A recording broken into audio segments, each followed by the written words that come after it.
Creo que está.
Bueno, creo que estamos.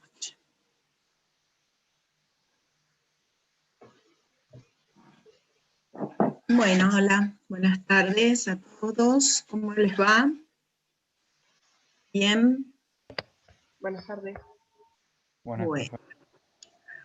Bueno, hoy vamos a ver el TP del laboratorio de hemostasia, ¿sí?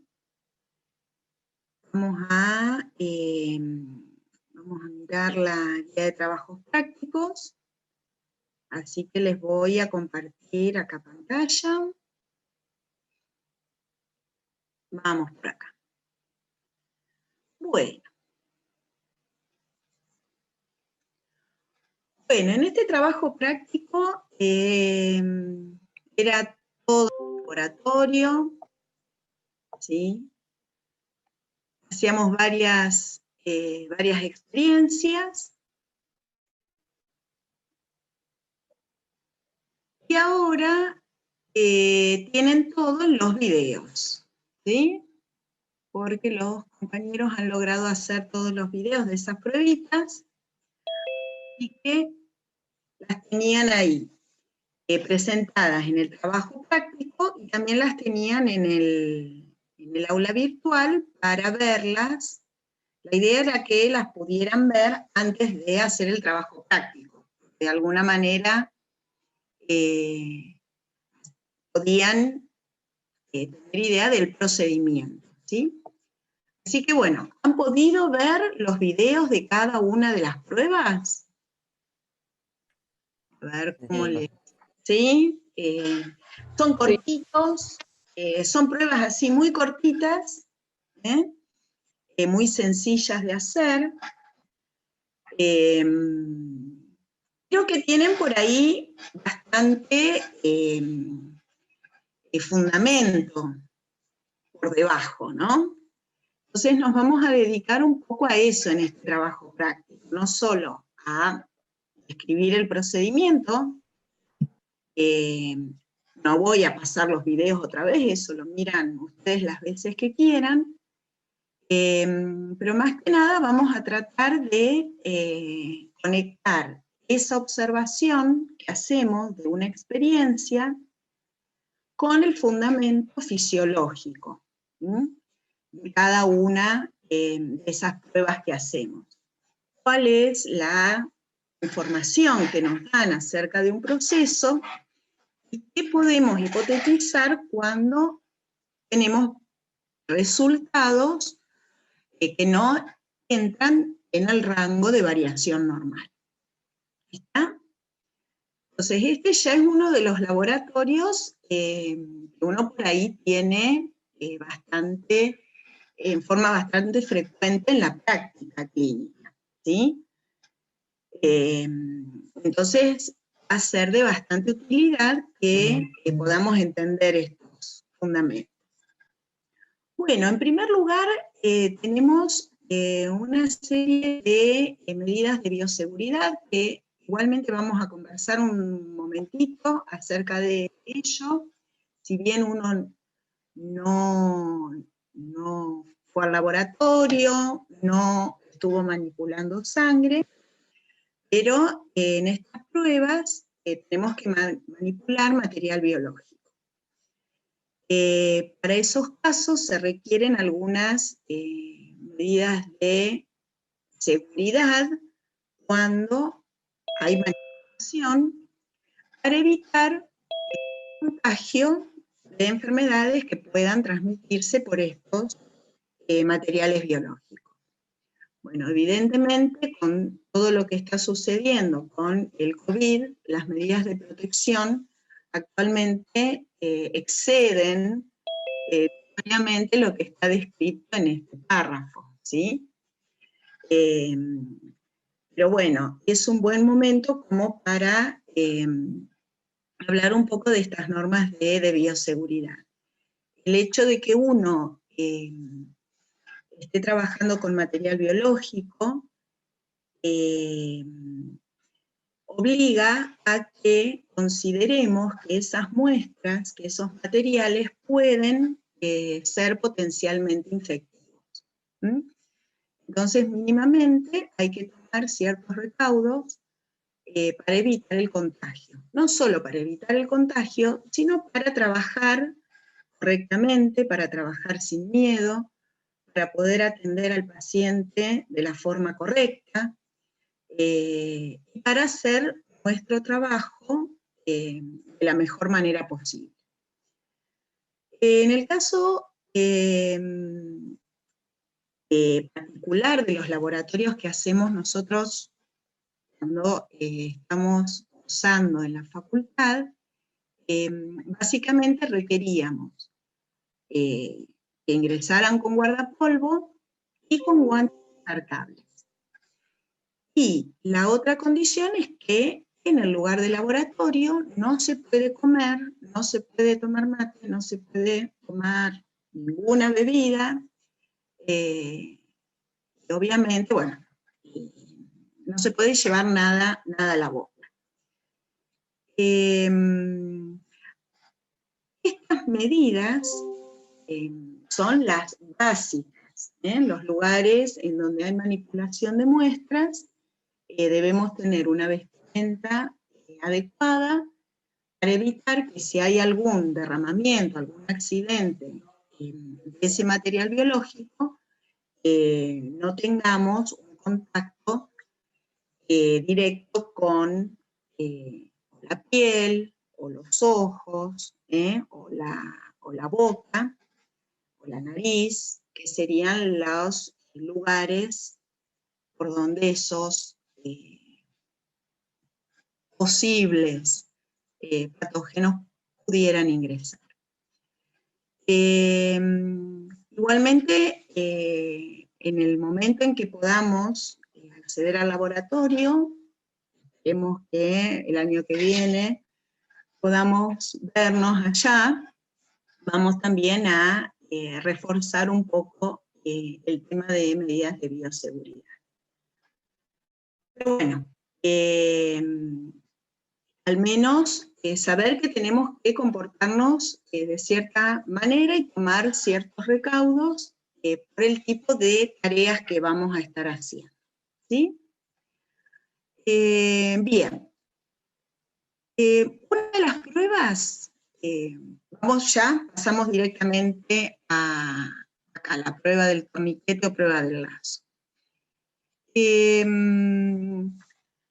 A ver, acá explica muy rápidamente el procedimiento. ¿Cómo es lo que ustedes han visto claramente en el video? ¿Sí? Un punto de presión en el antebrazo, se insufla el manguito para llegar a una presión entre la sistólica y la diastólica, y ahí lo tenemos 5 minutos. Y luego se examina la zona distal. Bueno, la prueba es muy sencilla, y lo que hay que observar es si se han producido petequias. Entonces, lo primero que le preguntamos es qué son las petequias y por qué se producen, como una manera de ponernos de acuerdo en lo que tenemos que observar. Entonces, en este caso lo que estamos haciendo es una prueba de laboratorio en el paciente, ¿sí? En donde tenemos que hacer una observación. Esa observación que tenemos que hacer es identificar si hay o no hay petequias. Entonces, encontraron qué son las petequias, cómo las pueden describir, y a ver si alguien puede explicar por qué se producen. Cualquiera que quiera hablar, vaya activando el micrófono. Apago la cámara. Bueno. Las petequias son puntos redondos y chiquitos, color púrpura o marrón, y se da debido al sangrado debajo de, o sea, en el tejido subcutáneo, por vasos del tejido subcutáneo. Y se puede dar por un traumatismo, o también se puede dar por un trastorno en la coagulación de sangre. Bueno, a ver, bien, vamos orientados. Tamaño de esas manchas, de esas puntos rojos, púrpuras. Es menor a 4 milímetros. Menor a 4 milímetros. Bueno, a ver. Porque lo distingue eso en el libro con la púrpura, o sea, con la enfermedad de púrpura. Sí, enfermedades, no nos metamos con enfermedades, porque la enfermedad púrpura, por ahí es la denominación de una entidad patológica. ¿Ah? Bueno, a ver, dale. Sí. Son microhemorragias que miden de 1 a 3 milímetros y se produce por la extravasación de los glóbulos rojos. ¿Se producen por? La extravasación de los glóbulos rojos hacia el intersticio. Bueno, ahí vamos, ¿sí? Por ahí tienen, por eso, son bien chiquitas, ¿sí? A veces uno las puede asemejar a la cabeza de un alfiler, ¿sí? Son de color rojo, son de color púrpura, se producen, como bien dicen, por la extravasación de glóbulos rojos al intersticio, ¿sí? En el tejido subcutáneo, próximos a la superficie de la piel. Entonces, conectando esto con lo que vieron la clase pasada con Silvia, ¿podrían ubicar o localizar el tipo de vaso sanguíneo en el cual se está produciendo esta ruptura? ¿En los capilares venosos? En un capilar continuo. Bueno, a nivel de un capilar o a nivel de un vaso pequeño, ¿sí? Porque el tamaño de esa extravasación, el tamaño de esa zona púrpura es pequeño. Si se rompiera un vaso más grande, ¿sí? Una arteria pequeña, una vena pequeña, estaríamos teniendo una extravasación de mayor cantidad, ¿bien?, de sangre. Por lo tanto, la manifestación va a tener un área mayor. ¿Está? Entonces, las petequias son pequeñas, están bien en el tejido subcutáneo y se deben a esta ruptura de vasos de pequeño calibre, ¿sí? Capilares y vasos de pequeño calibre. O la extravasación de glóbulos rojos a través de estos vasos de pequeño calibre que se han roto. ¿Estamos hasta ahí? Bueno, entonces, ¿qué es lo que me permite hacer esta prueba? ¿O qué puedo evidenciar con esta prueba? Entonces, acá lo que yo les pido es que empecemos a hacer el siguiente ejercicio. Porque esto lo vamos a ver, lo vamos a ejercitar mucho en fisiología. Vamos a partir o de pruebas de laboratorio o de signos y síntomas de un paciente en un caso clínico, o de alguna otra observación que tengamos, y a partir de esa observación vamos a tener que dar una explicación de un proceso que no lo podemos ver. ¿Ah? Lo que vemos son las petequias, y lo que sabemos es el procedimiento que hicimos en el paciente.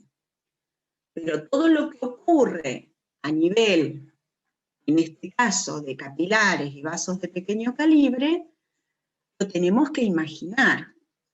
Y lo tenemos que explicar con terminología adecuada, y de acuerdo a lo que la teoría dice o expresa como un conocimiento científico acerca de ese proceso. Entonces, vamos a tratar de, es decir, la prueba de laboratorio me va a servir para conectar de alguna manera la teoría, lo que dice la bibliografía, con lo que yo me imagino y con lo que puedo observar en el paciente. ¿Sí? Entonces, cuando acá les pregunta, ¿qué se evalúa por este método? Una cosa es cuál es la entidad que se va a evaluar o qué proceso se va a evaluar, y otra es el fundamento. ¿Sí? En el video, en todos los videos, los chicos ya les resolvieron todo, porque tienen la primera parte, es el fundamento de todas las pruebas. Así que ahí lo tienen muy claro. Pero me gustaría que lo volviéramos a conversar. Así, si a alguno le queda una duda entre cuál es el fundamento y cuál es la utilidad de la prueba, o qué es lo que se evalúa con la prueba, lo podamos distinguir ahora. ¿Sí? Bueno, Analía dice ahí la fragilidad capilar. ¿Qué es lo que se evalúa por este método, fragilidad capilar, Analía? Bien. Una de las cosas que se evalúa es la fragilidad capilar. Bien. Bueno, ¿y qué otra cosa se puede estar evaluando? ¿La tendencia a la hemorragia? A ver. Bueno,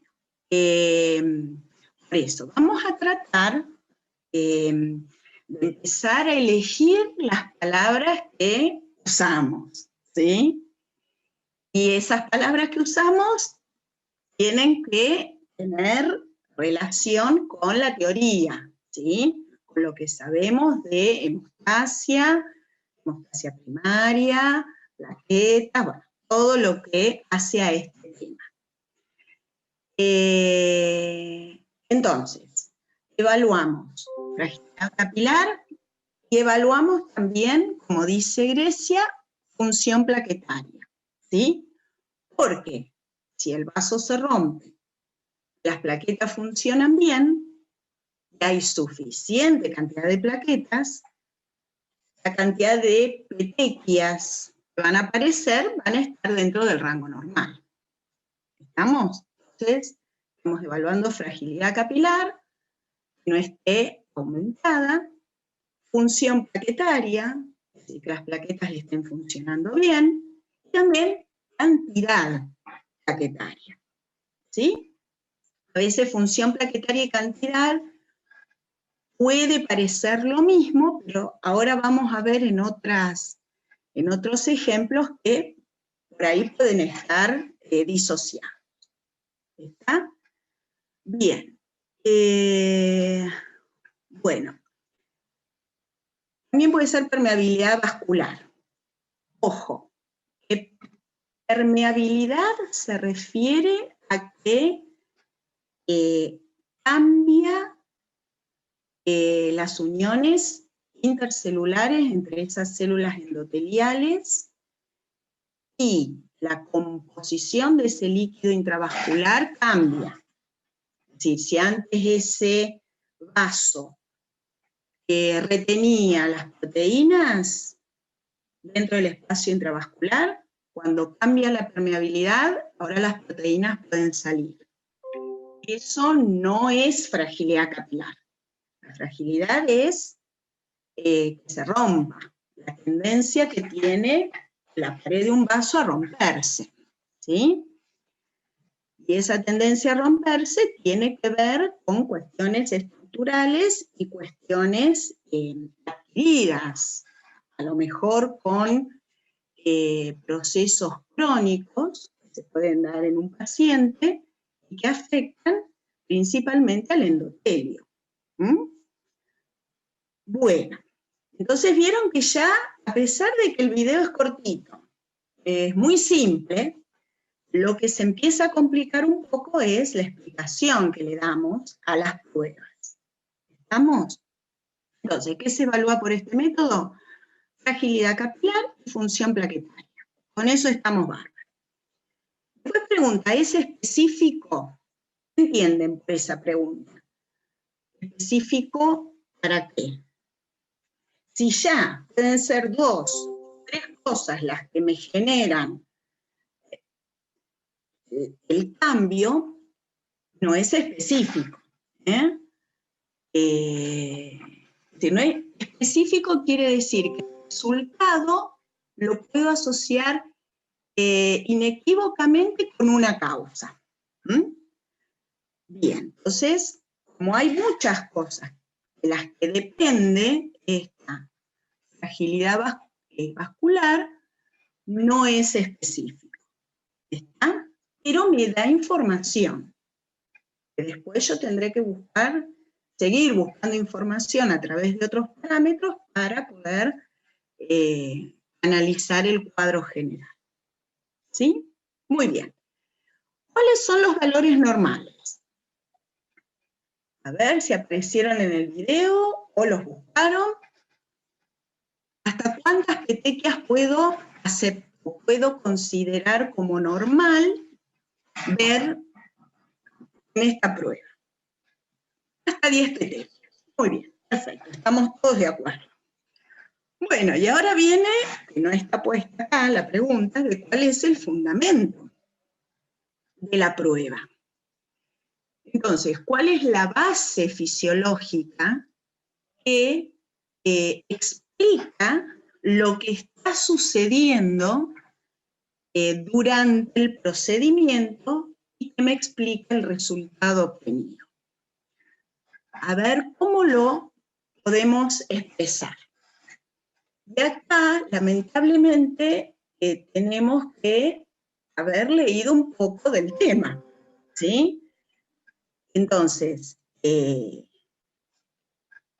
si no sale, no importa, pero vamos a intentar ver cómo lo podemos explicar, ¿sí? A ver, ¿quién se anima? O aunque sea, por ahí, reproducir lo que dice el video. o a ver cómo se lo imaginaron ustedes, pero una cosa es esta. A ver, lo que quiero diferenciar, y esto lo vamos a trabajar con más detalle después en la unidad que viene.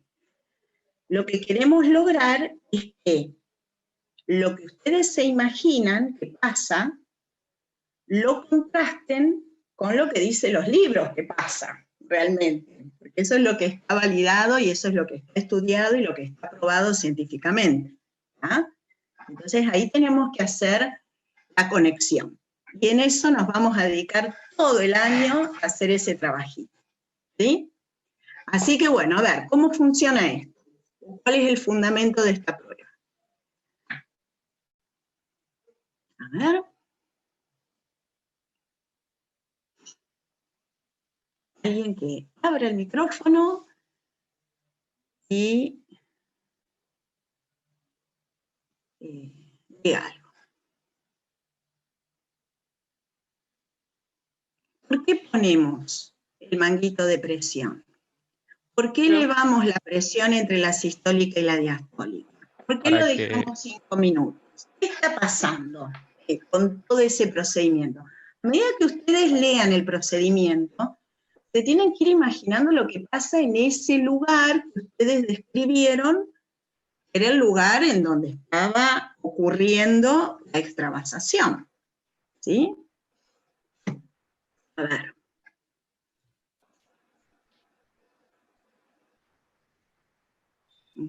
Lo de las presiones puede ser para que no haya retorno venoso y así se puedan distender los capilares. Bien, por ahí vamos, muy bien. ¿Qué pasa si yo inflo el manguito a una presión por encima de la presión sistólica?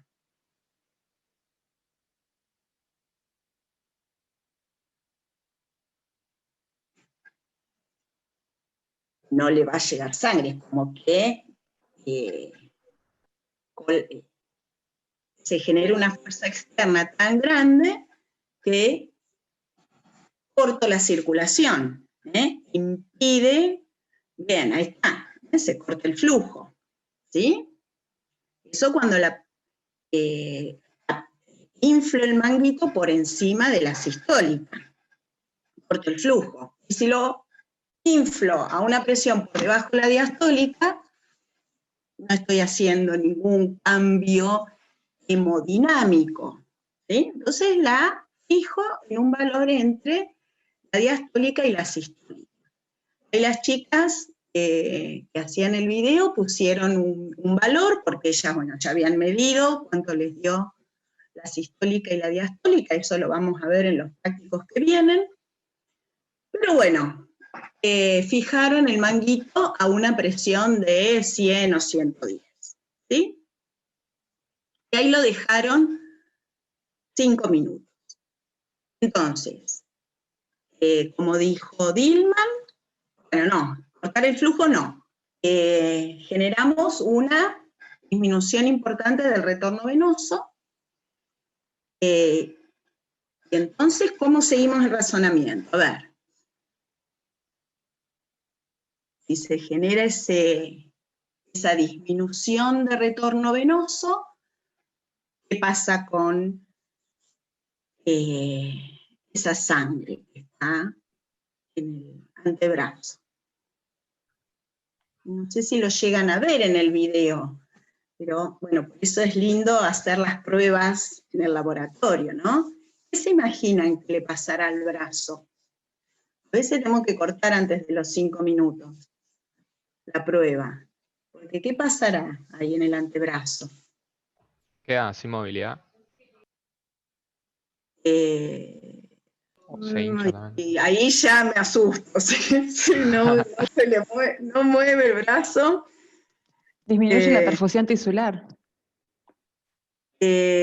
Sí, eso bueno, microscópicamente, ¿no? Bueno, se obstruye el retorno venoso, disminuye también la perfusión, porque estamos comprimiendo en gran medida la llegada de sangre, estamos comprimiendo las arterias, ¿sí? Hay una reducción del flujo sanguíneo que llega, no una obstrucción total, y hay una disminución importante del retorno venoso, ¿sí? Entonces, ¿qué ocurre en ese lecho microcirculatorio? Aumenta la presión hidrostática, dicen, dentro del capilar, ¿sí? ¿Lo ven a eso? Después Isaac dice que se distiende la superficie epitelial del capilar. A ver si se distiende.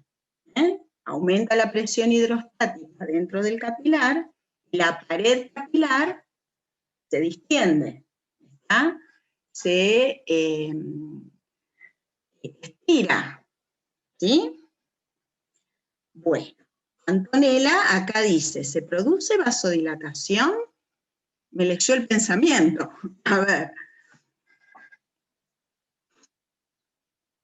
Por eso es importante ubicarse a dónde estamos.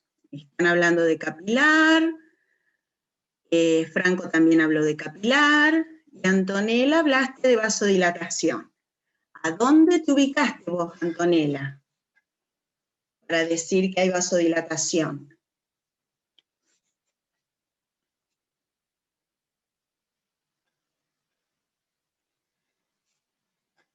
¿Mm?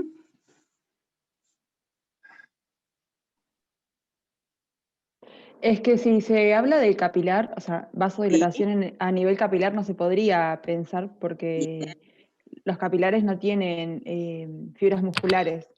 Perfecto. Y en todo caso, se estaría regulando la vasodilatación o una vasoconstricción por los esfínteres precapilares. Bueno, bien. Entonces ahí ya nos pusimos de acuerdo en algo importantísimo. Cuando estamos en el capilar, no podemos hablar de vasodilatación ni vasoconstricción, ¿está? Hablamos de distensión del capilar, ¿sí? Y si esa distensión supera determinado límite, o si el capilar es frágil, porque ya tiene una estructura alterada, o es endotelio, tiene alteraciones por alguna enfermedad crónica, esa distensión generada por el aumento de la presión hidrostática lo va a romper, ¿sí? Y al romperlo van a aparecer esas petequias. ¿Ah? Esa es una explicación que podemos dar y es coherente, ¿sí? Con lo que sabemos de microcirculación, con lo que sabemos de intercambio capilar, con lo que sabemos de obstruir o generar una fuerza externa para disminuir el flujo sanguíneo y el retorno venoso. ¿Pero qué otra explicación podemos dar? A ver si pudieron hacer la conexión con los trabajos que leyeron ahí para la unidad temática 3, para armar el trabajito.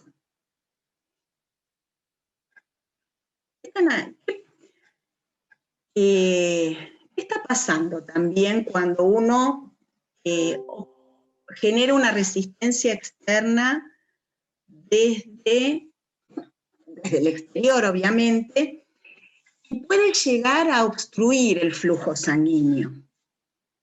¿Sí? Ese es un modelo de estudio también. Cuando queremos ver cómo reacciona un tejido ante esa situación. ¿Cómo la llaman los textos a esa situación? Es decir, uno genera una presión externa durante un determinado tiempo, ¿sí? Pasa algo debido a esa presión externa, a ese manguito aplicado, y luego cuando lo libero, pasa algo. ¿Cómo se llama? ¿No es la hiperemia reactiva? Esa es la hiperemia reactiva. Esa es la hiperemia reactiva, ¿sí? Bien. En esa situación, porque también podemos pensar que pasa eso, a veces uno está haciendo la prueba, el antebrazo se empieza a poner medio morado, ¿sí? Medio violeta, lo que nos está diciendo que el retorno venoso no está, no hay disminución de ese retorno venoso, la sangre venosa se está quedando en el lecho vascular y no fluye, ¿sí? Y eso me generaría que yo pudiera llegar a ver petequias mientras está puesto el manguito. Pero a veces pasa que cuando soltamos el manguito, empezamos a ver petequias ahí inmediatamente después de haber soltado el manguito. ¿Sí? ¿Y eso cómo lo explican?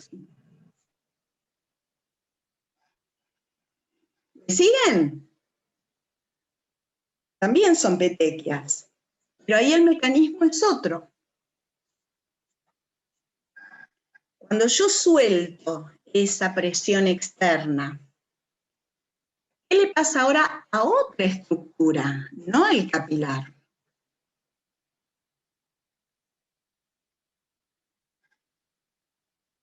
¿Te animás, María Sola, a explicar lo de la hiperemia reactiva?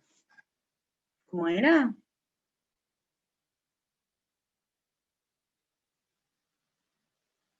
No.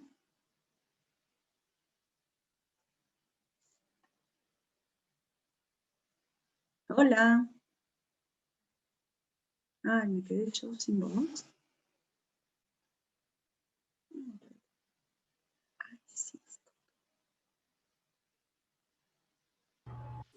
Hola. Profe, sí, Vuelvo. profe, se escucha bien. Ahí vuelvo. Estoy volviendo.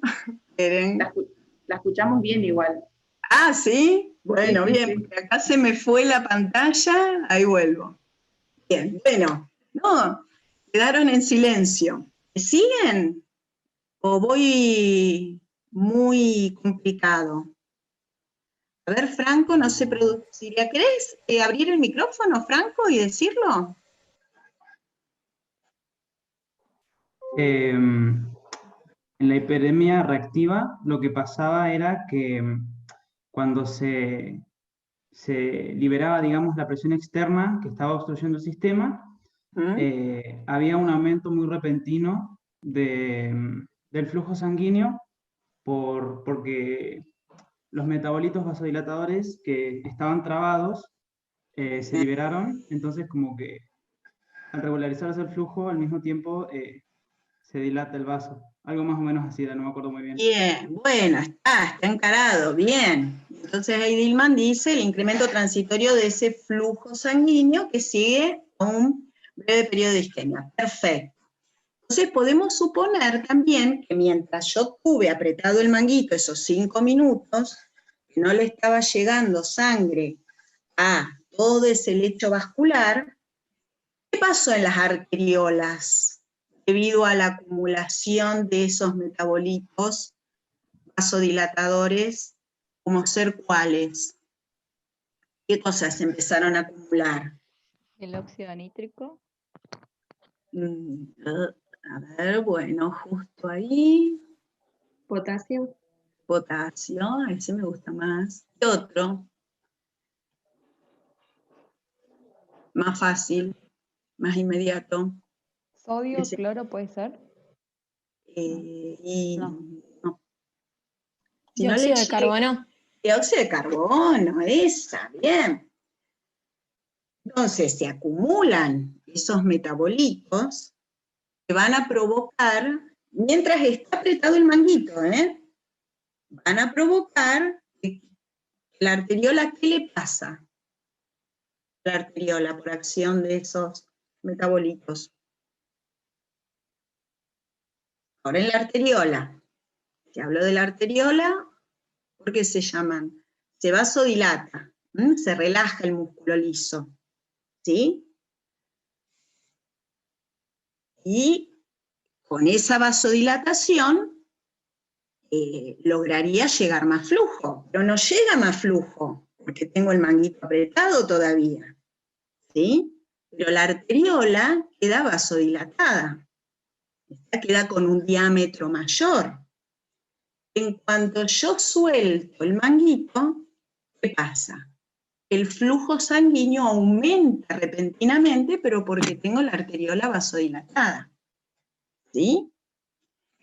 Y ese aumento repentino del flujo sanguíneo, ¿podría lesionar la pared de estos capilares? ¿Podría provocar esa ruptura de estos vasos más pequeños?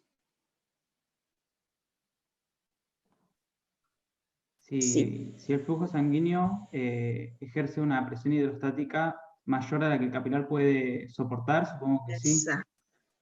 Exacto. Mayor de la que el capilar puede soportar. Vos mismo lo dijiste, no todos los capilares son iguales, en los distintos lechos los capilares van a tener distintas resistencias, porque resisten distintas fuerzas hemodinámicas, características de cada tejido, y además los capilares en distintas personas también van a funcionar distinto, ¿sí? Entonces, fíjense que esta prueba yo podría ver las petequias, bien, mientras está apretado el manguito, y las voy a ver ahí distales, en ese círculo que habían dibujado las chicas con fibrón en el brazo del voluntario, o incluso las puedo llegar a ver cuando retiro el manguito, ¿sí? Entonces ahí también tengo que estar atento a ver que se pueden producir petequias por esa generación de un flujo sanguíneo muy aumentado una vez que uno retira el manguito. ¿Está bien? Bien. Cuando una persona...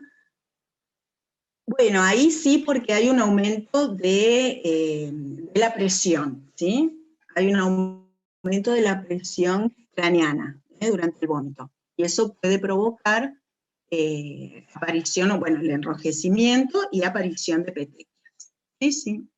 Bien. Bueno, entonces, ¿vieron cómo costó sacar el fundamento?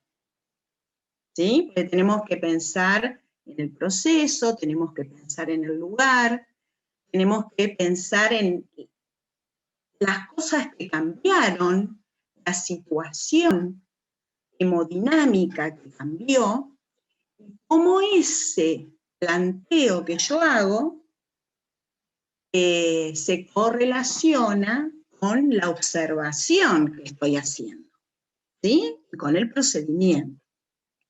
Bueno, lograr describir los fundamentos de las distintas pruebas de laboratorio es una de las cosas más difíciles de fisio. ¿Ah? Entonces, por eso, vamos a tratar de ir haciéndolo con las pruebitas más sencillas que tenemos, porque a medida que después se complican, los fundamentos se van haciendo más completos, pero es la idea y es lo lindo del fisio, porque nos permite correlacionar lo que uno ve con lo que nos dicen los libros, con la imagen que yo tengo de lo que está pasando ahí a nivel microcirculatorio, a nivel tisular o a nivel sistémico. ¿Ah? Bueno, ¿alguna pregunta con la prueba del lazo? Por eso se la llama también la prueba de torniquete, porque en realidad el manguito de presión puesto en una presión alta está funcionando como un torniquete, ¿sí? Bien. Profe, yo tengo una duda. Siguiente? Sí, dale. O sea, para clarificar, entonces, Sí. si a mí me aparece una petequia mientras está puesto el manguito, se Sí. debe a un aumento de la presión hidrostática en el lecho capilar. Y Claro. cuando aparece la petequia después de retirar el manguito, se debe a lo que explicaban los compañeros de los metabolitos vasodilatadores en la arteriola. Y en realidad se debe todo a lo mismo, se debe a que el capilar se rompe, ¿sí? Pues se está rompiendo el capilar, o los vasos de muy pequeño calibre. El tema es explicar por qué se rompe, y explicar quién generó ese aumento de presión hidrostática. ¿De dónde vino? Si vino por un aumento de la presión del lado venoso, por ausencia de retorno venoso, y eso generó un aumento retrógrado de la presión hidrostática, o bien fue porque aumentó repentinamente el flujo sanguíneo debido a la vasodilatación de la arteriola por acumulación de metabolitos vasodilatadores. ¿Sí? Es decir, o ves que se acumuló desde el lado venoso, o ves que vino un chorro de flujo enorme que generó ese aumento de flujo sanguíneo, generó el aumento de presión hidrostática. ¿Está? Son dos momentos distintos, son dos explicaciones diferentes que explican el mismo fenómeno, ¿sí? La ruptura del capilar. ¿Está? Sí, profe, gracias. Bien. Bueno, muy bien. Vamos entonces al tiempo de sangría, a la otra prueba. Acá también tienen la descripción de lo que usaron. Y otra pregunta, ¿por qué, volviendo a ese, por qué no se hace más grande? ¿O por qué queda esa lesión o esa petequia de un tamaño pequeño? Si hay ruptura del capilar, mayor o menor ruptura, pero hay. ¿Por qué está limitada la extravasación de sangre?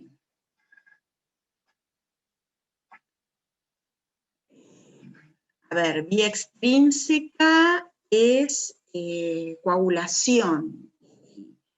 No nos metimos en coagulación todavía, ¿sí? Tiene que ver más por esto, por la acción de las plaquetas. Pues estamos en el... Fíjense que son pocos minutos, 4 o 5 minutos en los que se forma esta petequia y no se agranda, ¿sí? Quiere decir que hay algo que está asegurando que todo vuelva al estado inicial, y tiene que ver con la acción de las plaquetas y la formación del tapón plaquetario. ¿Bien? Por eso decimos que la prueba del lazo no solo tiene que ver con las características de la pared del capilar, el endotelio y el subendotelio, sino tiene que ver con el funcionamiento de las plaquetas. Porque si no serían, por ahí, no serían petequias, sino serían, por ahí, manchas más grandes. ¿Sí? Bueno. El tiempo de sangría usamos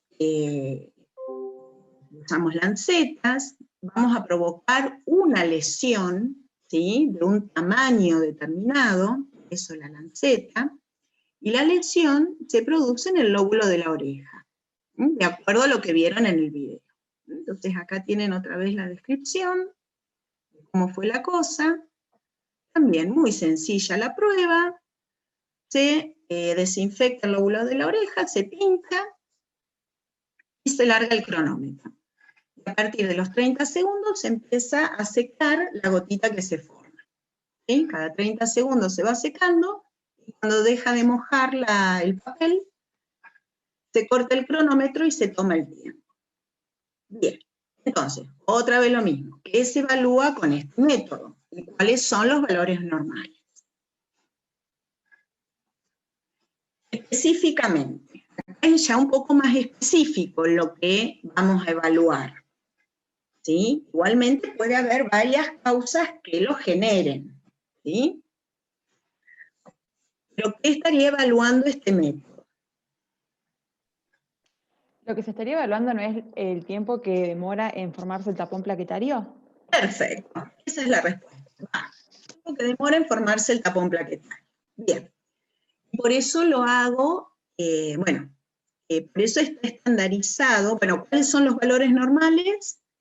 Encontraron. Creo que los chicos lo pusieron bien claramente también. Ay, no pongan coágulo, no estamos hablando de coagulación. De 1 a 4 minutos, 1 a 4 minutos. Perfecto. En el lóbulo de la oreja es 1 a 4 minutos. ¿Sí? Bien. Y lo que les decía, que no hablen de coagulación, porque no formamos todavía el coágulo. La coagulación la vamos a evidenciar minutos más tarde, y cuando el grado de lesión del vaso sea de mayor tamaño. Cuando son lesiones pequeñas, en el caso de la prueba del lazo o el tiempo de sangría, con la formación del tapón plaquetario, la hemorragia detiene, ¿sí? Entonces no habría formación de un coágulo de fibrina, ¿sí? Eso lo vamos a tener cuando se lesionan vasos más grandes. ¿Ah? Por eso se usa el lóbulo de la oreja, porque nos aseguramos que ahí vamos a estar rompiendo en capilares, vasos de pequeño calibre, cosa de evidenciar, cosa de evaluar qué etapa de la hemostasia, qué parte de la hemostasia, de acuerdo a cómo se clasifica tradicionalmente.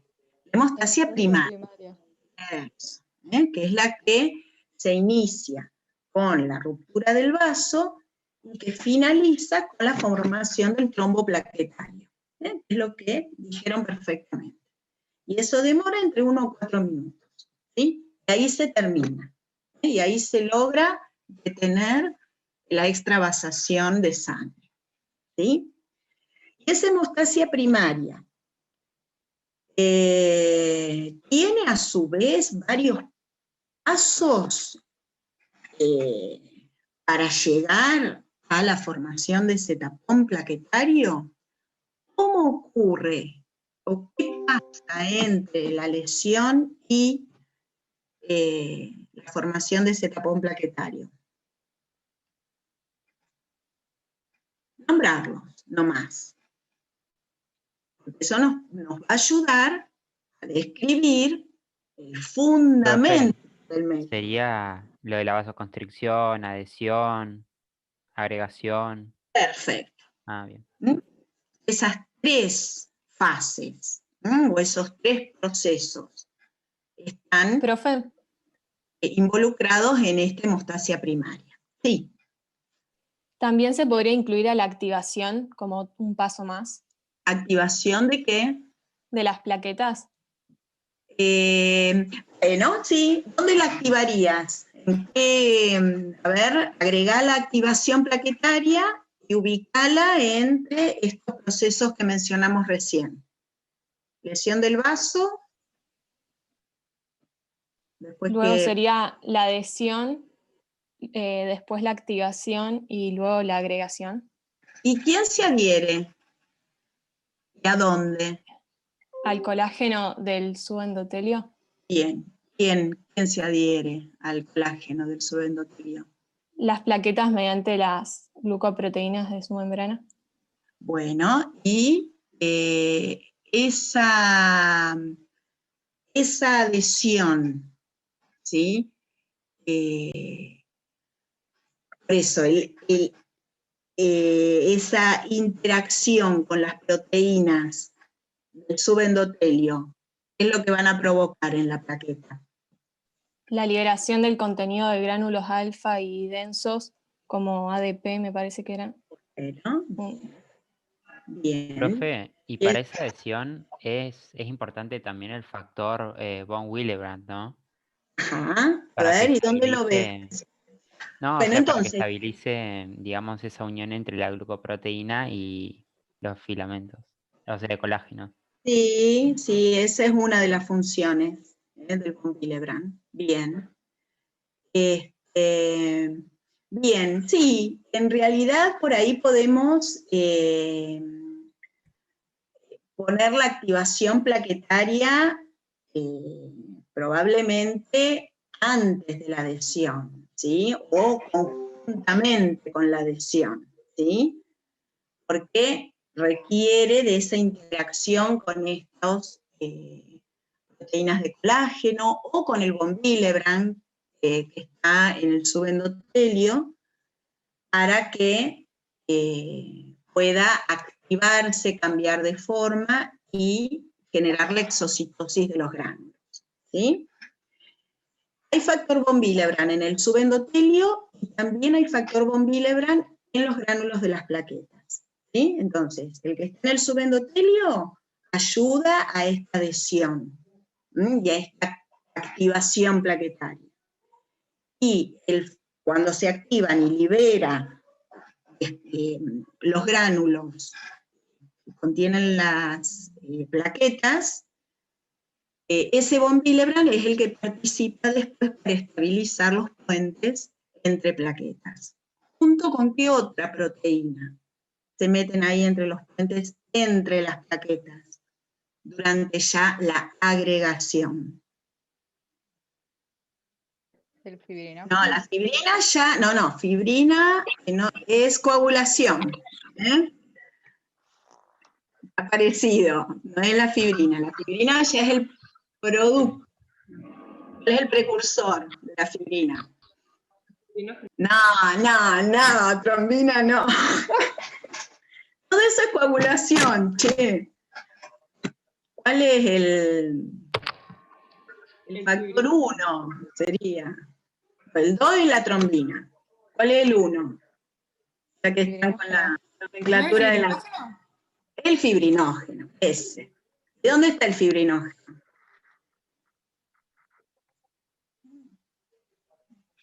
¿De dónde sale el fibrinógeno? El von Willebrand sale de las plaquetas, o en el subendotelio. El colágeno está en el subendotelio. ¿Y el fibrinógeno dónde está? En la sangre, en el plasma. ¿Sí? Bien. ¿Y de dónde viene? ¿Quién lo fabrica el fibrinógeno? ¿El endotelio? No, el hígado. Ahí está, es una de las proteínas plasmáticas más importantes en hemostasia, ¿sí? Es la más abundante también, es la que, a partir de la cual se va a formar el coágulo de fibrina. Pero eso es hemostasia secundaria. Fíjense que en esta primera parte, en esta hemostasia primaria, donde se está formando el trombo plaquetario, se logra detener la extravasación, pero además ya les está quedando el fibrinógeno en la región en donde se produjo la lesión. Es decir, se está acumulando el fibrinógeno en el lugar de la lesión. De manera que cuando ahora vayamos, se pueda, en etapas sucesivas, si se siguen liberando factores de las plaquetas, se activen las vías extrínseca e intrínseca de la coagulación, ese fibrinógeno va a pasar a fibrina. Ahí, in situ, en esa malla de plaquetas. Y ahí se va a formar recién el coágulo, ¿sí? O el coágulo de fibrina. Está más o menos, pero fibrina, coágulo, lo denominamos al producto de la coagulación. Bueno, muy bien, ¿sí? Entonces, con esto que dijimos, ya de la vasoconstricción, de la adhesión, activación plaquetaria y agregación, estaríamos explicando el fundamento de esta prueba. Por eso su valor normal es de 1 a 4 minutos, entre el momento en que genero la lesión y el momento en que se detiene el sangrado. En ese tiempo ocurrió todo eso que explicaron. ¿Está? Si todos los pasos ocurren de forma normal, ese tiempo de sangría va a dar entre 2 y 4 minutos. Ahora, a ver si viene si está la pregunta esa. Si obtengo un valor, no, ya pasa el tiempo de coagulación. Si obtengo un valor prolongado de ese tiempo de sangría, por ejemplo, 10 minutos, no pongamos 5 para no tener ahí a lo mejor algún error, que no largó el cronómetro o pasó algo técnico. 10 minutos del tiempo de sangría. ¿Qué puedo decir? ¿Qué puedo sospechar? ¿O qué hipótesis puedo hacer de cuál es el problema? ¿O por qué da prolongado? ¿Puede ser que haya una disfunción plaquetaria? Bueno, bien, las plaquetas por algo no están funcionando bien, ¿sí? ¿De fibrinógeno, profe? ¿Cómo? ¿Un déficit de fibrinógeno? Pero vos lo verías en esta prueba, ¿afectaría el tiempo de hemorragia si tuvieras un déficit de fibrinógeno?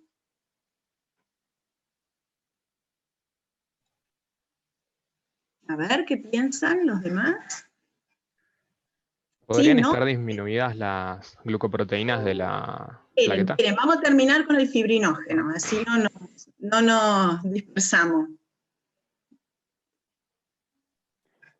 Es correcto que el fibrinógeno participe en esa formación de los puentes entre las plaquetas. Ahora, vos me estás diciendo un déficit de fibrinógeno. Yo lo vería... No, porque lo que se ven son las consecuencias, no se ve lo que está pasando. No. A ver... ¿participa el fibrinógeno en algún paso de esta secuencia? ¿Relacionado a las plaquetas? ¿Cómo? Sí, las plaquetas dijimos que si da prolongado puede haber un mal funcionamiento de las plaquetas. Bien, ya estamos de acuerdo. Después otra compañera habló del fibrinógeno. Me interesa que discutamos a ver por qué sí o por qué no. Porque es lógica la pregunta de ella. Participa en hacer los puentes. Si tengo un déficit de fibrinógeno, no se pueden hacer los puentes, no hay agregación, el tiempo de sangría me da prolongado. Es lógica, es coherente la explicación. ¿Están todos de acuerdo con eso? Si hay un déficit de fibrinógeno, yo vería una prolongación del tiempo de sangría, un tiempo de sangría de 10 minutos.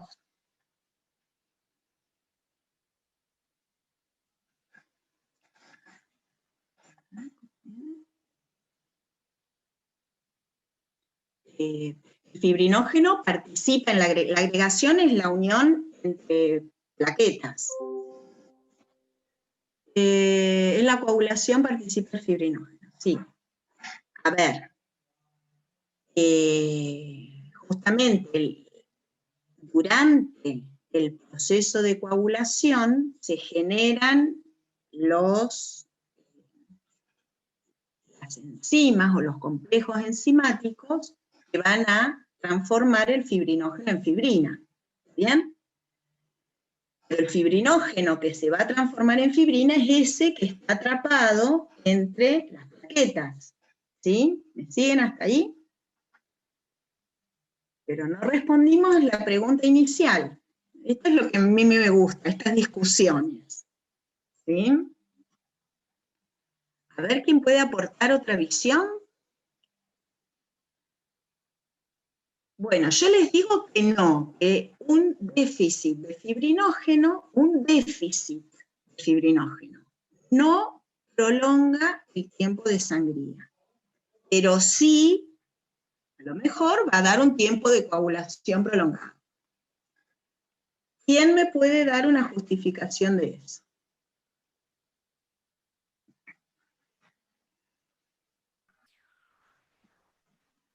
¿Vamos ahí? ¿Hay alguien? ¿Profe, puede repetir? Volviendo a eso del fibrinógeno y el tiempo de sangría, yo les digo, en mi experiencia, un fibrinógeno no modifica el tiempo de sangría. ¿Por qué? Es decir, puede que yo después confirme que ese paciente tiene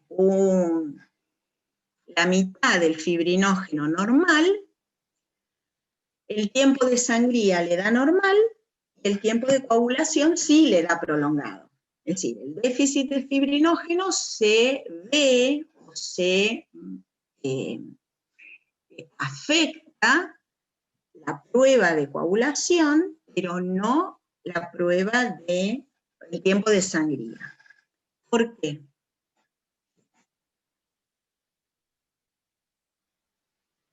No es tan importante. Profe, puede estar, o sea, por ejemplo, si nosotros tenemos bajo el fibrinógeno, igual la sangría, o sea, sería corto el tiempo de sangría porque, o sea, ¿cómo sería? El espasmo vascular se daría igual también por la acción del tromboxano que libera la plaqueta. Sí. O sea, como que si nosotros tuviéramos poco fibrinógeno, igual se seguiría liberando tromboxano 2, entonces se sigue dando la Está bien, contracción pero vascular sí, y pero se el cierra. tiempo, ¿cuánto dura el espasmo? Es decir, ¿el espasmo No, es inicial, justifica claro. todo el tiempo de sangría? No. Ah, bien, justifica los primeros segundos, los primeros 30 segundos, un minuto, pero no el total. Después, en ese resto de tiempo, tenés que llegar a armar el tapón plaquetario, ¿sí? Y eso es la hemostasia primaria. Profe, ¿puede ser que no afecte lo que sería el tiempo de sangría? Porque para la agregación plaquetaria no es necesario solamente el fibrinógeno, sino que también está el factor de von Willebrand que permite la agregación plaquetaria y entonces se pueden llegar a formar igual los tapones. Sí, bien. El von Willebrand está bien. ¿Y cuánto fibrinógeno creen que se necesita para armar el tapón plaquetario? En esta prueba.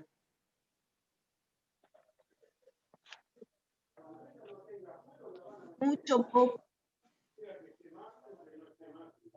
Poco. ¿Por qué? Poco. Entonces, poco supongo. Bien. Vuelvan entonces al procedimiento. Están generando una lesión con una lanceta en el lóbulo de la oreja. Es decir, la lesión que generan es mínima, es muy pequeña. Entonces, la cantidad de fibrinógeno que necesitan para que se formen, es decir, el fibrinógeno en la hemostasia primaria participa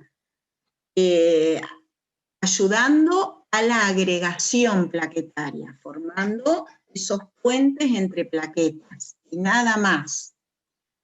Pero es tan chiquita la lesión que necesito una mínima cantidad de fibrinógeno. Y por más que tenga un déficit de fibrinógeno plasmático, es tan poco lo que se necesita por la extensión de la lesión que implica la prueba, no me va a repercutir si hay poco, porque se necesita muy poquita cantidad.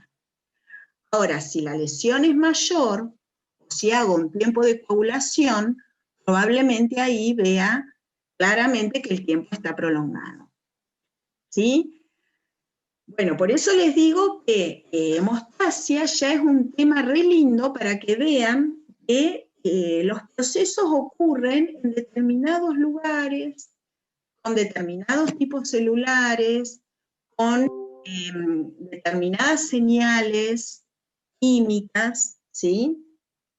Y que cuando uno lo estudia desde el laboratorio, con pruebas, ya sea en el paciente, como estas dos, o pruebas in vitro, está estudiando una partecita, ¿sí?, de todo ese proceso. Entonces nos tenemos que imaginar qué es lo que está pasando en el tubo o qué es lo que está pasando en la oreja del paciente. ¿Ah? Bueno, muy bien.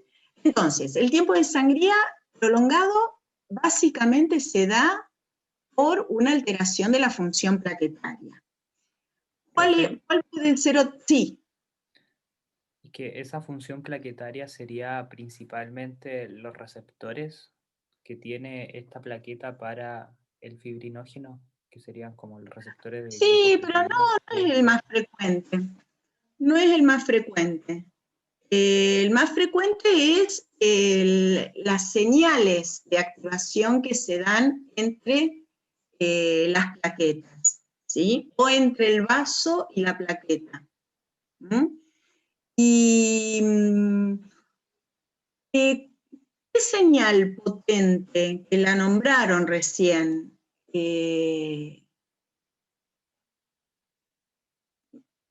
Dijeron que se produce, es decir, la produce también la misma plaqueta activada y genera agregación del resto de las plaquetas. Cuando la plaqueta se une al colágeno y se activa, en esa degranulación libera una sustancia que es un potente vasoconstrictor que prolonga ese espasmo vascular, es también un potente agregante plaquetario, es decir, que atrae. ¿Qué hay en esos gránulos? ¿Cuál es la molécula de señalización? Es un potente vasoconstrictor, que actúa ahí.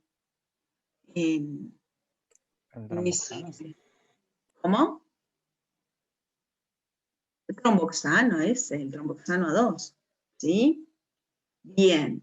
Ese es un potente agregante plaquetario, ¿sí? Y vasoconstrictor. ¿Saben alguna manera de bloquear la producción de tromboxano 2?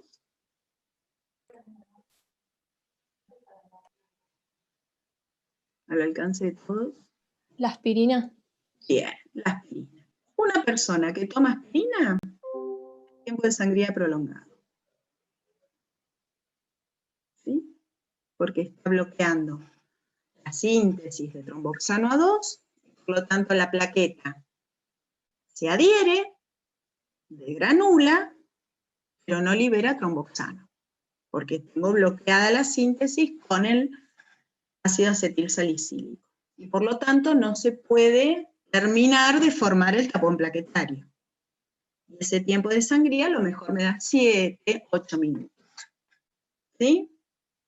Bien, entonces eso simboliza claramente la función plaquetaria. En fisiología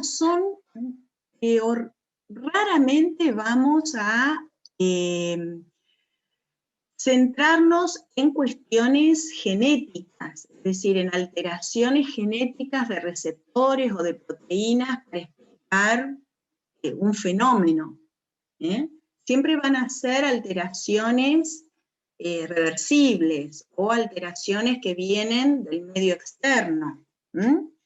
Y eso provocan la modificación o de las señales o de la comunicación intercelular, intracelular, y eso provoca una determinada respuesta.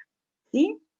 Bien, esa es una, que las plaquetas no estén funcionando bien. Y la otra causa de un tiempo de sangría prolongado, ¿cuál puede ser?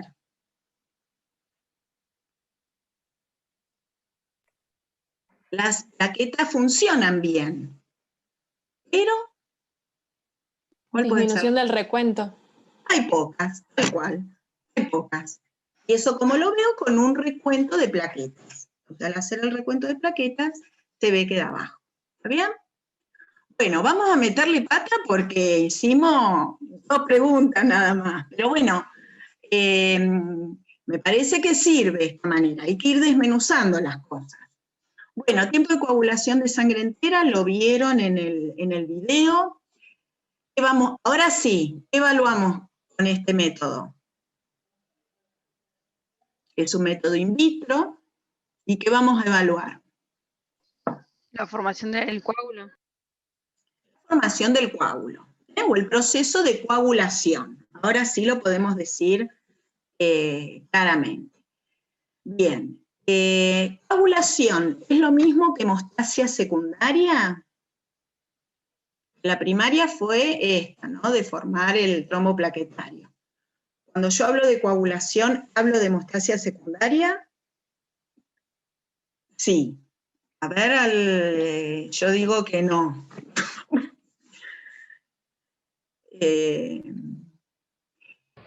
La hemostasia secundaria. A ver, ¿cómo? Es la última fase de la...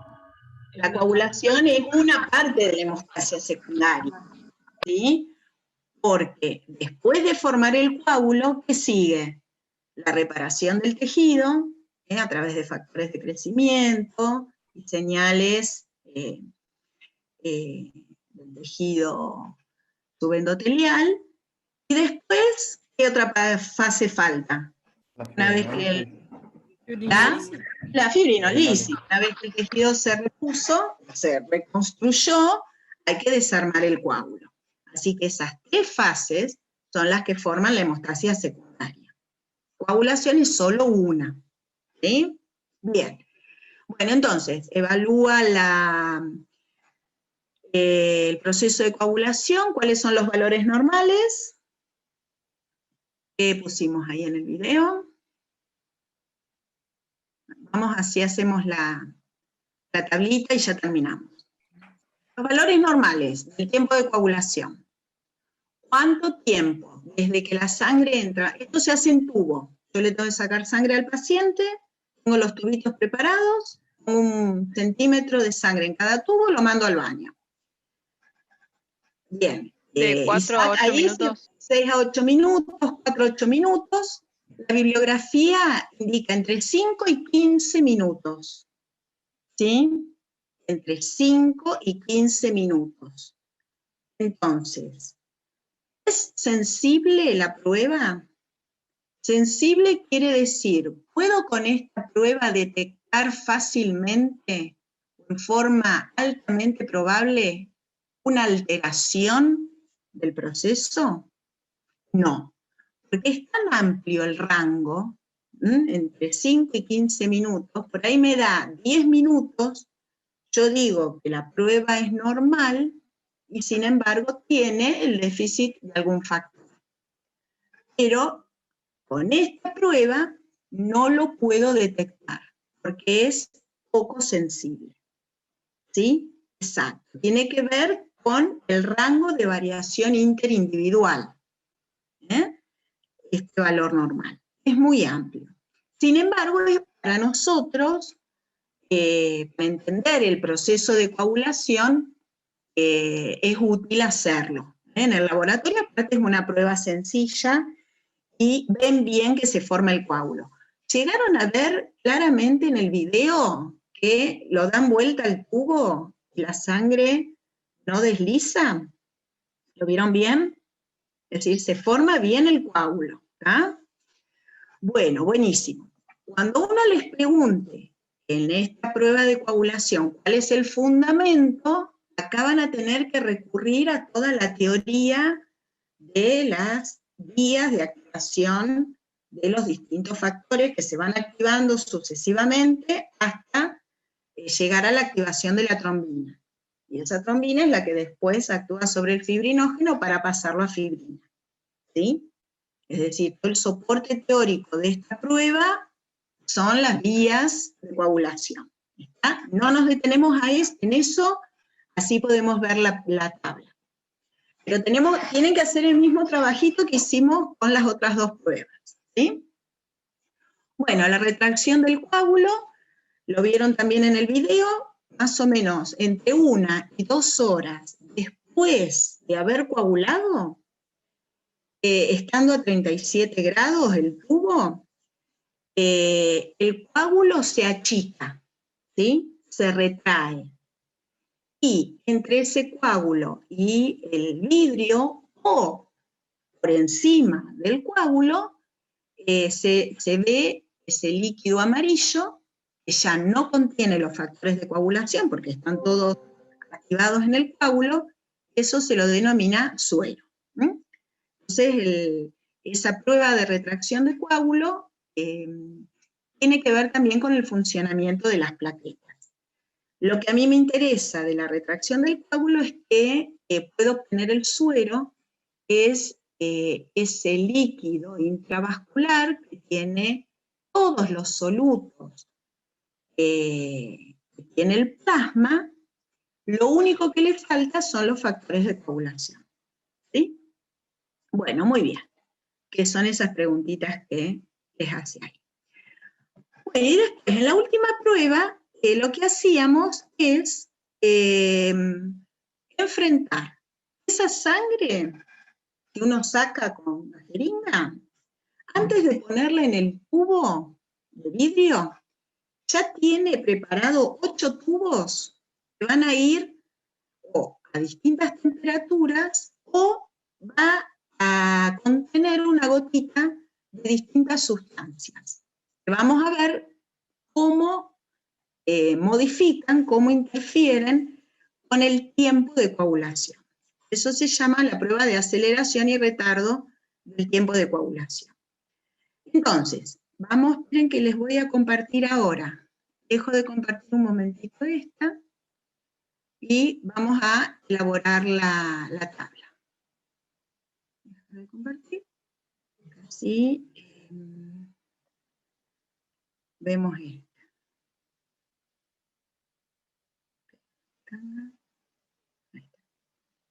Bueno, compartir pantalla. ¿Ven ahí? No, profe. No, profe. ¿Ahí no se ven? Ahí sí. Ahí Ahora sí. Bueno, así la podemos completar, ¿eh? Y les van quedando los valores a ustedes. Esperen que vamos a ampliar un poquito. Bueno, ¿se entiende el fundamento? Aparte lo vieron también en el video. Es lo mismo que el tiempo de coagulación, nada más que en vez de usar 2 tubitos, usamos 8 para hacer los distintos tratamientos. ¿Sí?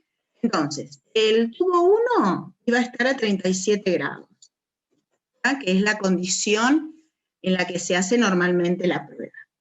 El tubo 2 iba a estar en frío, el tubo 3 iba a estar a 40 grados, en el tubo 4 poníamos heparina, en el tubo 5 dicumarol, en el tubo 6 citrato, en el 7 ETA, y en el 8 y en el 8 una sola cloruro de calcio. Bueno, entonces, hipótesis. Para el primer tubo, ¿qué resultado espero obtener de tiempo de coagulación? ¿Qué hipótesis haría?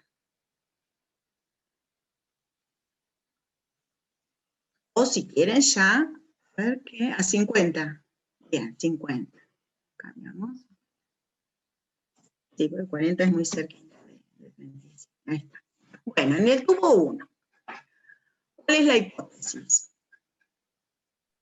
¿Que coagula en un tiempo promedio? Sí, yo diría coagula en un tiempo normal. ¿Sí? Sí, perdón. Un tiempo normal es un tiempo que está en el rango, cualquier valor, pero que esté dentro del rango normal. Un resultado de 1 a 4 minutos, no, Isaac. 1 a 4 era el otro, el de la oreja. ¿Sí? Esto es coagulación de sangre entera, que habían dicho entre 4 y 8 minutos, pero que la bibliografía pueden encontrar entre 5 y 15 minutos. Así que bueno, pongámosle entonces acá, la hipótesis, observo un valor normal. Un valor normal. ¿Sí? Por ejemplo, ¿cuánto le ponemos? 7 minutos. 7 minutos, claro.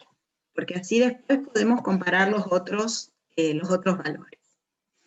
¿Qué va a pasar con el tubo que está en un baño de hielo? ¿Sí? Que lo tenían ahí separadita las chicas en un bañito con hielo. ¿Qué pasaba? Las chicas mostraban que los tubos habían coagulado, los que estaban en el baño, en este baño y en este baño, ¿y qué pasaba con el que estaba enfermo? Tarda más en coagular. Bien, entonces este tubo tarda más. ¿Te animás a hacer una hipótesis justificada de por qué decimos que tarda más en coagular?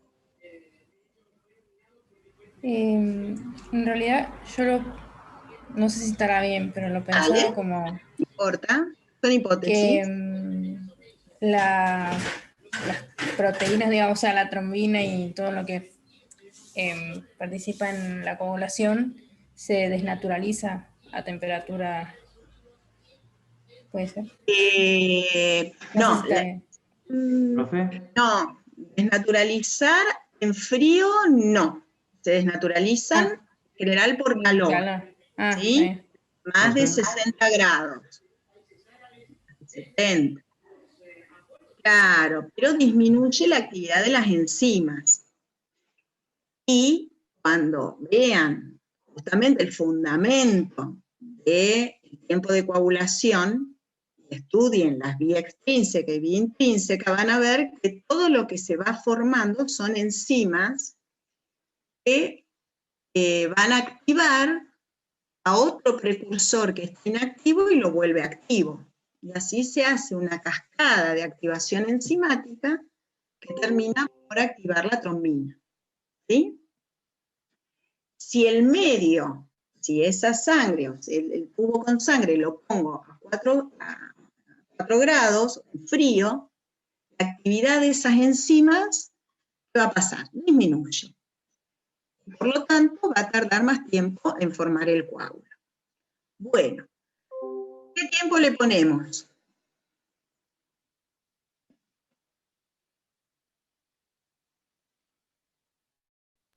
¿20 minutos? 20 minutos, bueno. Muy bien. Bien, a 50 grados, ¿qué va a pasar? Acá se calientan, pero a una temperatura en la que todavía no se desnaturalizan. ¿Sí? Entonces, siguiendo el mismo razonamiento que dijimos antes, ¿qué pondríamos? ¿Coagula también a un valor normal o no? Bueno. Un poco más rápido en realidad. Bien. Coagula. Coagula a un valor normal, pero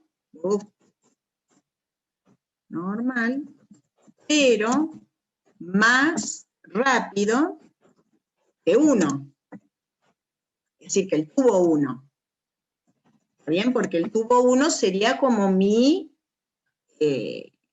control, como mi situación normal. ¿Está bien? ¿Qué valor le pondríamos? 5 minutos. 5 minutos, bien. Bárbaro. Profe, una consulta. Es Sí. como decía una compañera que se acelera la actividad enzimática en este caso. Exacto, exactamente. Sí, sí. Gracias. El efecto que tiene la temperatura sobre la actividad enzimática en cualquier sistema. Como la cascada de coagulación son todas enzimas que se van activando y van activando al factor siguiente, está terriblemente influenciado por la temperatura. Menor temperatura, menor actividad enzimática, tiempos más largos. Mayor temperatura, mayor actividad enzimática, coagula antes. ¿Sí? Bien. Entonces, cuando hagamos acá el mecanismo de acción, el fundamento, estos son fenómenos físicos. La temperatura es una señal física, un fenómeno físico. Entonces, el fundamento o el mecanismo de acción que van a poner acá es que se acelera o se retarda la actividad enzimática. ¿Sí? No hay ninguna sustancia en el medio para estos dos tubos. ¿Está? ¿Qué pasa en el tubo con heparina? No va a coagular. No coagula. ¿No coagula o coagula a un tiempo largo? No es lo mismo. No, no coagula. No coagula. No coagula. Bien, están seguros. Bueno. ¿Con el dicumarol? Tampoco va a coagular. ¿Tarda un poco más? Sí, sí coagula. Un poquito. Y coagula. ¿Sí o no? Bueno, a ver quién me hace una hipótesis con el dicumarol. Completa, justificada. ¿Qué saben del dicumarol?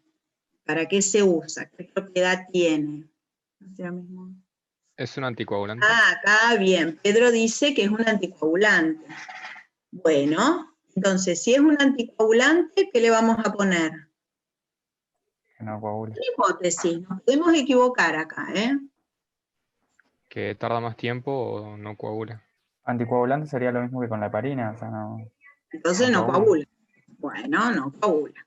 Bien, con el citrato.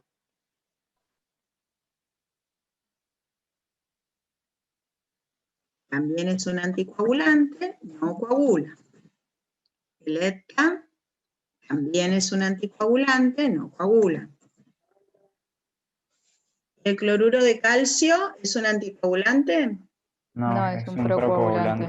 Procoagulante, entonces coagula. Acelera el tiempo. Y acelera. Ajá. Bien. Ponemos un tiempo. 3 minutos. 3 minutos. Vale. Bien. Bueno, nos queda analizar entonces estos 4 anticoagulantes, ¿sí? Si realmente los tubos no coagularon, y el mecanismo, ¿por qué? ¿Cómo actuaron para inhibir esa coagulación? Entonces, si ustedes después ven los resultados en el video, con heparina no coagula y no va a coagular nunca. El tubo que tiene dicumarol coaguló prácticamente a los 7 minutos, ¿sí? Como el control normal. El citrato y el ETCA no coagulan. Entonces, vamos a ver los mecanismos. ¿Cómo hace la heparina para inhibir la coagulación? ¿Qué saben de la heparina? ¿No inhibe la producción de trombina? O yo me acuerdo que afectaba la trombina, pero no me acuerdo bien si era que... Bien, bueno, ahí, por ahí está el lugar donde actúa. Pero específicamente el mecanismo es que acelera la actividad de la antitrombina 3. ¿Sí? Porque por cada factor o por cada componente con actividad procoagulante se genera también una señal, una molécula que inhibe a ese activador de la coagulación. De esa manera se obtiene, digamos, un balance entre las moléculas procoagulantes y las anticoagulantes. Y eso asegura que esa coagulación tenga un límite, tenga un freno. Entonces, uno de los frenos es la antitrombina 3, que va a inhibir la acción de la trombina. Y la heparina lo que hace es acelerar la actividad de esa antitrombina 3. Muy bien. ¿Y dónde está la heparina? Sí, está en un tubito, en un frasquito, pero naturalmente, ¿dónde la encuentro? En el hígado. No. ¿Dónde está la heparina, amor? ¿Dónde? ¿La heparina dónde está normalmente? Normalmente. Normalmente. En la en la vampiro. Le ponía. ¿Pero qué preguntó? ¿Dónde están normalmente? En el cuerpo, sí. La heparina. La heparina es el anticoagulante, el único anticoagulante natural que tenemos. El único anticoagulante natural, sí, fisiológico, ¿no? Es decir, obviamente están todas estas moléculas, la antitrombina 3, ¿Profe? el inhibidor del factor tisular, pero como molécula anticoagulante, la heparina es la endógena. Bien, secretan los mastocitos, muy bien los basófilos. ¿Nombramos en el curso de todo este laboratorio a esas células, mastocitos y basófilos? No. No. ¿Dónde las vamos a nombrar? ¿Dónde las vamos a hacer participar? El linfático, en el proceso inmune, ¿sí? Inflamatorio. El proceso inflamatorio. Así que ahí vamos a conectar un poco el proceso inflamatorio y va a haber una pata que va a estar controlando la coagulación también, ¿sí? A través de la heparina liberan estas células. Pero si no, ¿dónde está la heparina? De todo lo que dijimos, de todos los lugares que nombramos hasta ahora. No, qué huevo con la heparina. En la sangre. No, no está en la sangre, si no estaríamos anticoagulados permanentemente. ¿Dónde está el heparansulfato? En la matriz extracelular. Exactamente. De manera que cuando se rompe el endotelio y el colágeno entra en contacto con la sangre, también entra en contacto la heparina. Entonces fíjense cómo ambas señales siempre están presentes. Está presente la señal del colágeno que va a activar a las plaquetas y va a activar eventualmente todo el proceso de coagulación a través de la vía intrínseca, pero a la vez le ofrece o le muestra también la heparina que va a generar el freno. ¿Sí? Bien.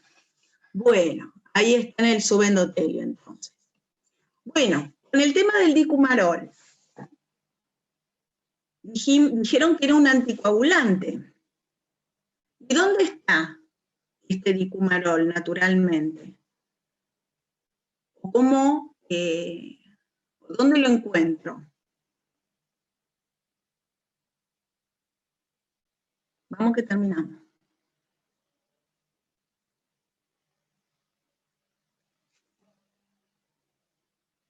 Vamos. Profe, entonces la heparina, ¿dónde estaba? Ahí, en la matriz extracelular, en el subendotelio.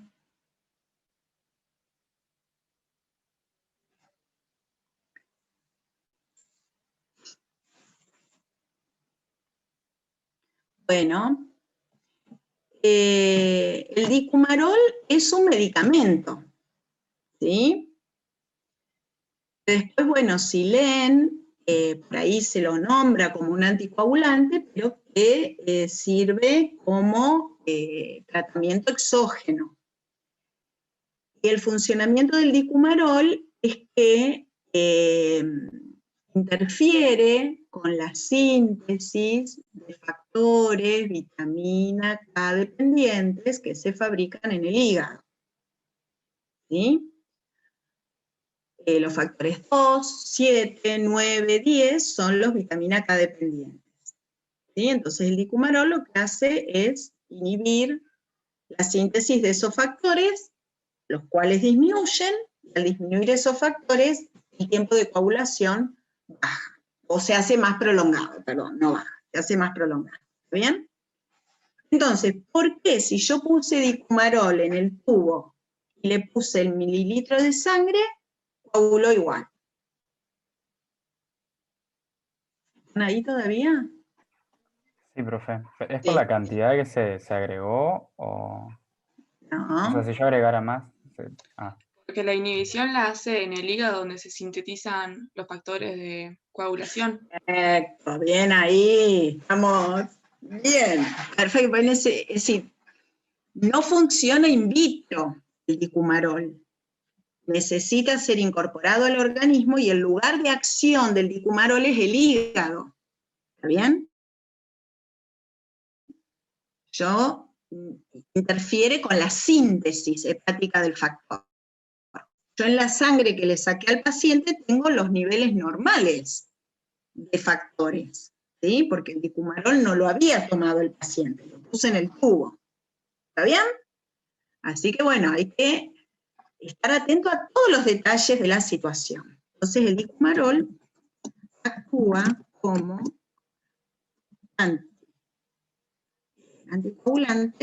anticoagulante in vivo. A nivel hepático. ¿Está bien?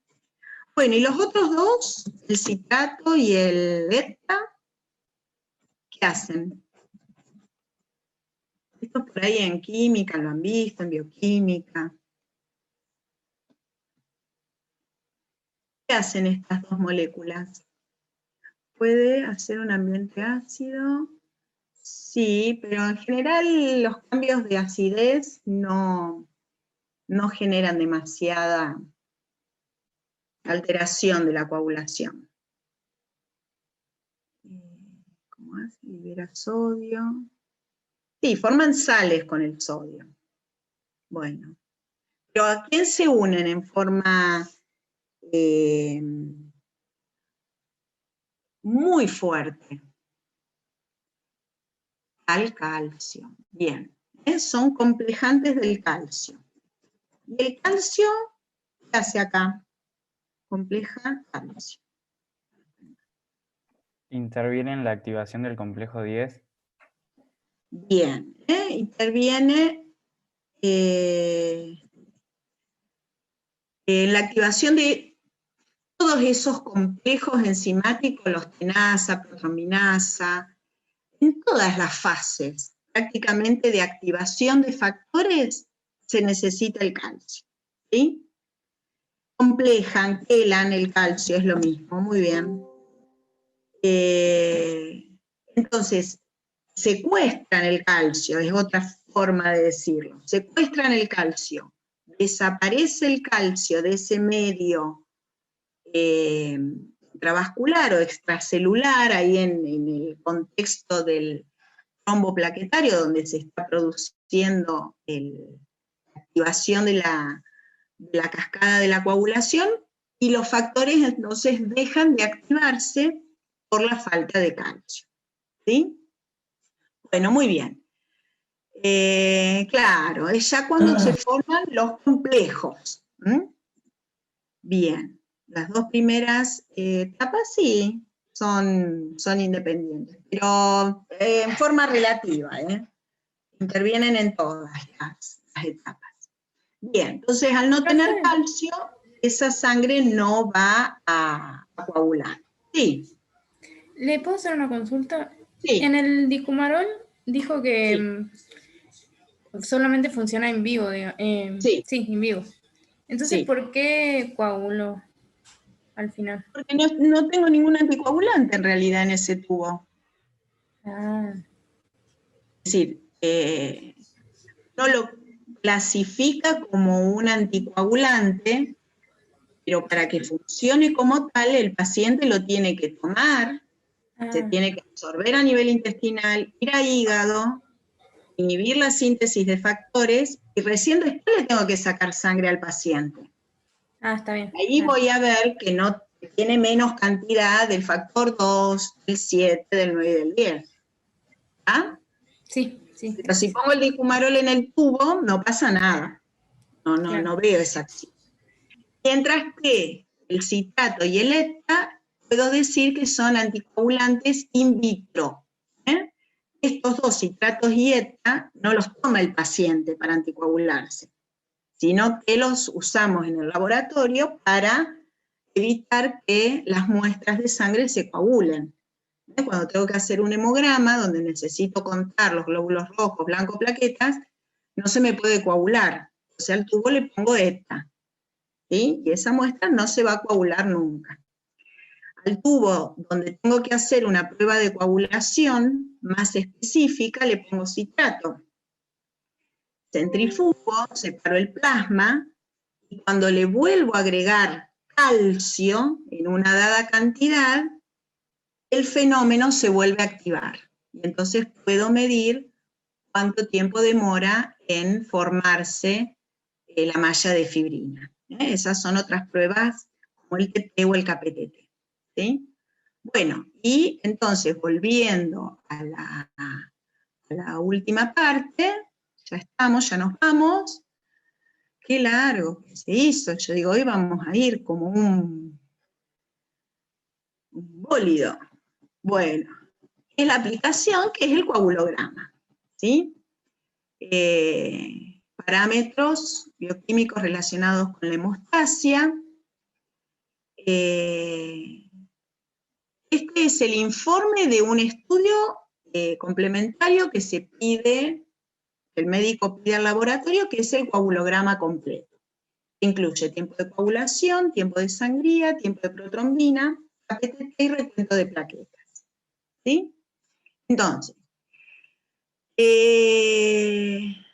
parámetros bioquímicos relacionados con la hemostasia. ¿Cuál reconocen como parámetro bioquímico? Una cosa es el parámetro bioquímico y otra pruebas, ¿sí? ¿El recuento de plaquetas?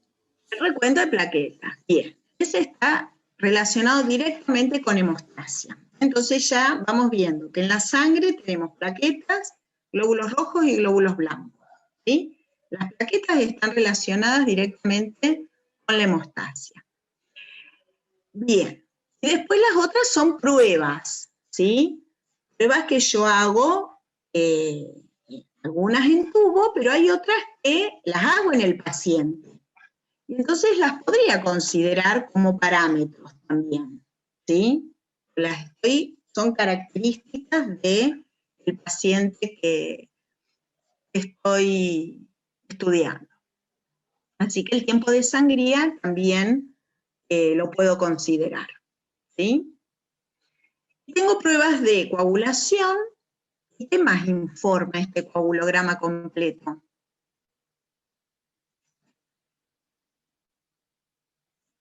Por ahí no las mencionamos en el TP. La KPTT es la que ayuda a evaluar la vía intrínseca. Perfecto, el KPTT, ¿sí? Vía intrínseca, muy bien. Y el otro, el tiempo de protrombina, ¿cuál Puig es la vía evaluará? extrínseca. La extrínseca. Así que son otras dos pruebas que se hacen con otros reactivos, como les dije, con una muestra así tratada, y que después se le agrega calcio, y se obtienen estos tiempos. El reactivo tiene una constitución tal que en un caso permite evaluar la vía extrínseca, y en el caso de la PTT, la vía intrínseca. Así que estas dos, ¿consideran ustedes que serán más sensibles que el tiempo de coagulación? ¿O el tiempo de coagulación es mejor que el TP y el KPTT? No, son más sensibles. Claro, más sensibles. Claro, fíjense los tiempos que miden, 13 segundos, 100%. El valor de referencia está en este porcentaje. Y miren el rango del KPTT, entre 30 y 40 segundos. Entonces es mucho más probable que si hay una alteración en alguno de los factores de la vía intrínseca, esta prueba me dé prolongada y la pueda detectar. Y a lo mejor ese paciente con esa alteración, si le hago nada más un tiempo de coagulación, no lo veo. ¿Sí? Bien. Dice, si hay otros métodos para evaluar, existen otros métodos, y por qué no están en este coagulograma completo. Esa vía intrínseca, a su vez, depende de factores, de algunos factores de coagulación, de uno, varios.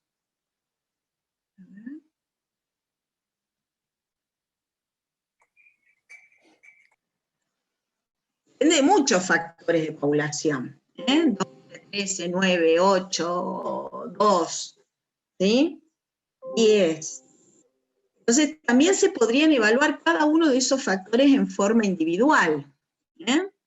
Sin embargo, este coagulograma completo, ¿cuál creen ustedes qué utilidad tiene? Fíjense, me da el dato del tiempo de coagulación, me da el dato del tiempo de sangría, del recuento de plaquetas, de KPTT. Si ustedes pudieran hacer de todo lo que estuvimos contando, de esa clasificación que hicimos de hemostasia primaria, secundaria, ¿qué podrían decir de este coagulograma completo?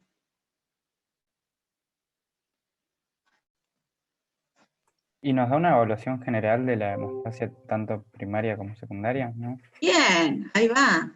Da una evaluación global, preliminar, ¿sí? Completa de la hemostasia primaria y secundaria. ¿Bien? Si yo detecto un recuento de plaquetas bajo o un tiempo de sangría prolongado, puedo estar sospechando alteraciones en la hemostasia primaria. Ahí sí puedo pedir más pruebas. Haré una prueba del torniquete, haré una prueba de activación de plaquetas, haré otras, pruebas de adhesión plaquetaria, a ver dónde está el problema. Le pregunto a ver si tomó aspirina en los últimos días. ¿Ah? Y el TT y el KPTT me están evaluando la coagulación. Y si el paciente no presenta hematomas, no presenta sangrados espontáneos, y estos tiempos de coagulación dan normales, yo puedo inferir que la vía de coagulación, esa parte de la hemostasia primaria, está funcionando en forma adecuada. Ahora bien, si alguno de estos tiempos me da prolongado, puedo empezar a pedir específicamente cada uno de los factores que intervienen en estas vías, ¿sí? Para ver dónde se encuentra el problema. ¿Bien? Pero no es necesario hacerlo con tanto detalle cuando uno necesita evaluar en forma global y general el proceso, la hemostasia. ¿Cuándo se pide un coagulograma completo? ¿Cuándo será que el médico necesita saber cómo está la hemostasia? Cómo el organismo responde ante una lesión en un vaso. Si vemos tiempos prolongados en los distintos parámetros. Va a dar tiempos prolongados en alguno de los parámetros. Bien. Y cuando el médico quiere asegurarse que esto esté bien,